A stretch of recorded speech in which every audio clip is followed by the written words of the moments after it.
Surabaya, kota kedua terbesar di Indonesia ini makin bergeliat. Seolah tak mau kalah dengan Jakarta, hiruk-pikuk aktivitas warga mewarnai ibu kota Jawa Timur ini. Di tengah berbagai kemajuannya, Surabaya menyimpan kisah kelam. Gang Doli menjadi salah satu bukti nyata prostitusi menghiasi wajah Surabaya. Gang Kesohor ini merupakan tempat prostitusi terbesar di Asia Tenggara. Jauh sebelum Gang Doli, ada Dupak Bangunsari, lokalisasi pertama di Surabaya. Berada dekat dengan Pelabuhan Tanjung Perak, lokalisasi ini ramai dikunjungi pelaut yang kapalnya merapat.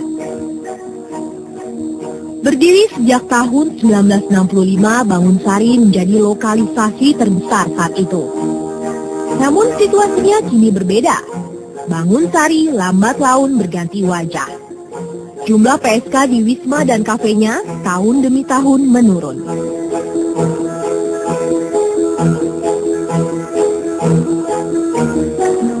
Assalamualaikum pemirsa, jumpa lagi di topik kita.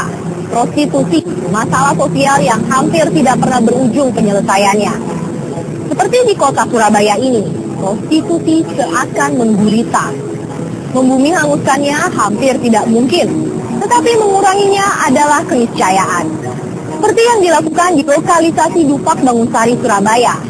Jumlah PSK-nya menurun drastis. Seperti apa caranya dan siapa tokoh penting di balik misi penyadaran para PSK itu? Saksikan selengkapnya di topik kita. Dominasi lokalisasi Bangunsari mulai tergeser oleh lokalisasi lain yang berdiri kemudian. Tapi bukan faktor itu saja yang membuat jumlah PSK Bangunsari semakin tergerus. Adalah pondok pesantren Rotlatul Khoir yang ikut memberi andil. Pesantren pimpinan Ustadz Khoiron Syuaib ini berdiri di tengah lokalisasi, tempat para PSK menimba ilmu agama. Pesantren dan lokalisasi, keduanya tak lazim bersanding. Kenyataan itulah yang menuntun saya mengayunkan langkah ke Bangunsari. Sambutan ramah sang ustadz datang menyongsong. Ya, kita bersyukur pada Allah bahwa ternyata hidayah itu Allah menurunkan sedikit demi sedikit. Dari jumlah 3.000 PSK tahun 80-an dan adanya 15 RT, sekarang tinggal hanya 2 RT dan jumlahnya tinggal 153 PSK. Kita Ustadz Khoiron mengentaskan PSK bukan tanpa hambatan. Ada saja pihak-pihak yang mencibir dan mencemooh niat baiknya. Awal-awalnya bahasa Jawanya ngenes dia.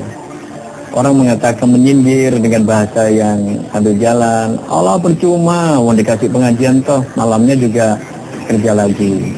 Kasih ceramah hari ini nanti berapa jam sudah kerja lagi. Tetapi itu bagi saya, jawaban saya diplomatis saja, tapi tidak menyinggung mereka. Saya katakan saya ceramah tidak menjadikan jadi orang baik, kan menjadi baik sana. Saya sampai sampaikan bahwa tidak hanya cukup istighfar, tobat pada yang kuasa, tapi lebih dari itu kemampuan untuk merubah nasib. Dan Tuhan tidak akan merubah nasib kalau manusia nggak ada keinginan untuk berubah. Di lokalisasi Bangunsari, Ustadz Khoiron bukan orang asing. Sejak kecil dia tinggal dan hidup bersama PSK dan mucikari setelah kedua orang tuanya membeli rumah di tengah lokalisasi.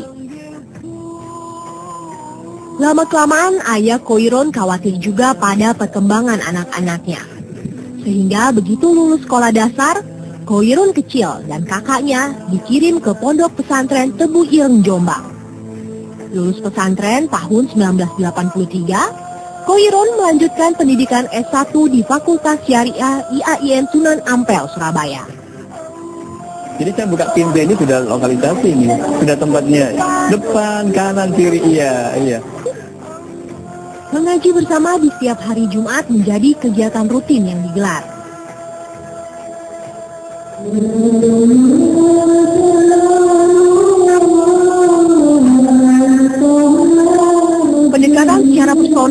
mutlak diperlukan untuk berdakwah di lokalisasi. Gaya dakwah dibuat secair mungkin, sehingga para PSK tetap merasa dimanusiakan, tetap berharga dan bernilai. Dengan kepingin membangun Sari terus, apa kepingin mulai? Ingin pulang apa ingin ini terus? Ya mulai ya.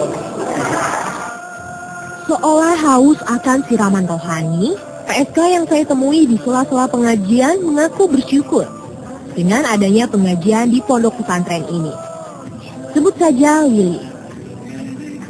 Pengajian selalu mengusik hatinya untuk meninggalkan dunia maksiat. Belum bisa sekarang, mungkin nanti. Kalau sekali tempo ada waktu ingin pengajian, ini kan terhibur. Perempuan berusia 41 tahun ini sudah 2 tahun menjadi penghuni lokalisasi Bangunsari. Tiap hari Lili melayani paling sedikit seorang lelaki hidung belang.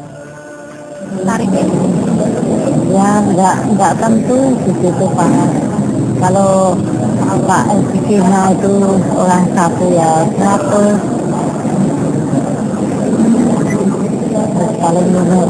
Paling minimal rendah itu ya 70, 80. Ya sebenarnya itu sudah capek. Tapi gimana yang di rumah ngurusi anak ya belum selesai. Lili tak memilih pekerjaan ini. Dia pun sadar menjajakan diri pekerjaan nista. Karenanya sebisa mungkin dia tutup rapat rahasia dirinya.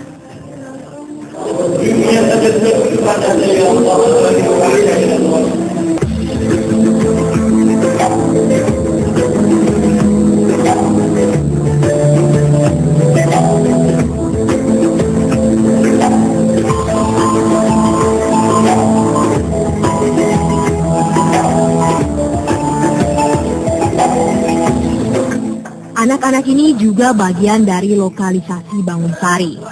Di antara mereka ada anak mantan PSK dan mucikari. Bercermin pada kekhawatiran ayahnya dulu, Ustadz Khoirun membentengi anak-anak ini dengan pendidikan agama.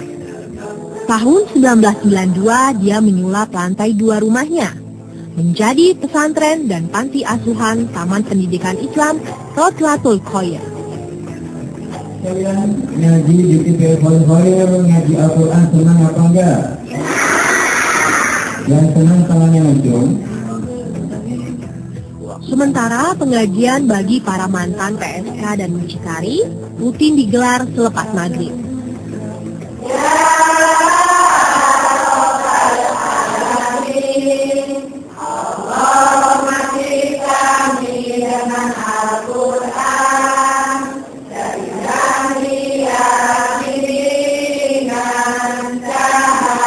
Lantunan ayat dan seruan suci kerap membuat mereka terhenyak, meratapi segala dosa yang pernah dibuat. Air mata meleleh, tanda sesal.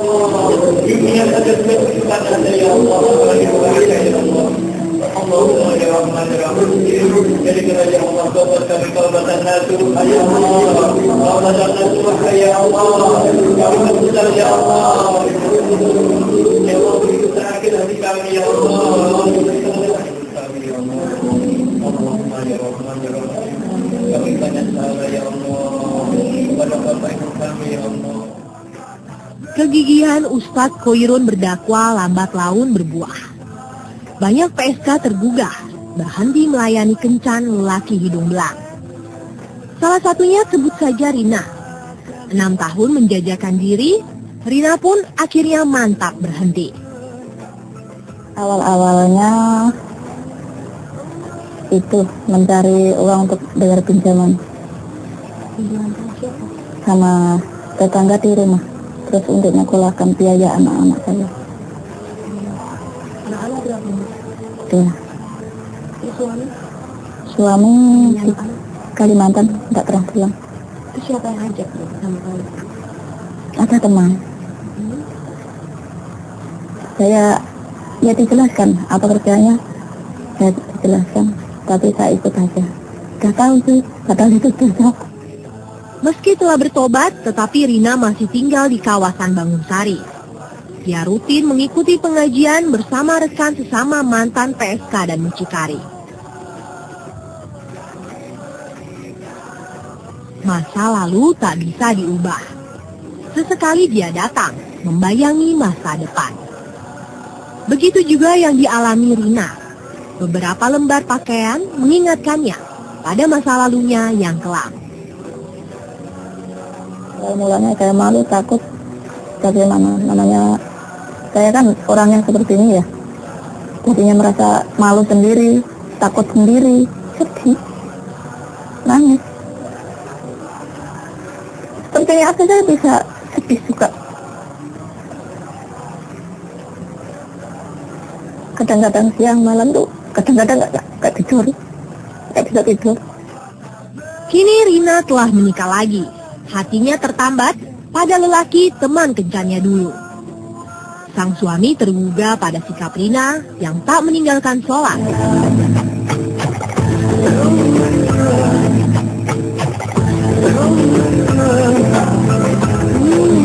Sosok lain yang berperan besar dalam memberikan ilmu agama kepada para PSK di Bangunsari adalah Hajah Rotlatul Jauharo, istri Kyai Khoiron.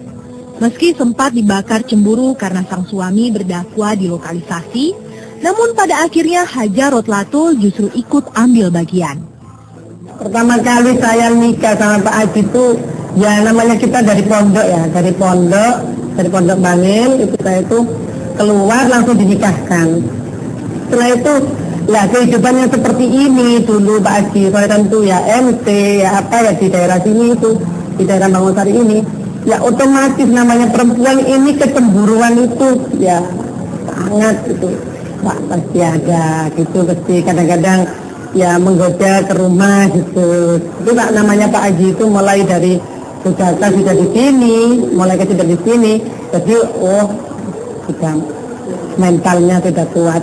Pendekatan karena kita menerima curhat dari berbagai adik Isma itu ya, saya mengatakan adik Isma itu karena dia itu banyak masalah yang dia hadapi, sehingga kalau ada orang yang bisa memberikan support, memberikan motivasi, sehingga dibilang bahwasanya kita itu hidup di sini itu hidupnya hanya sementara.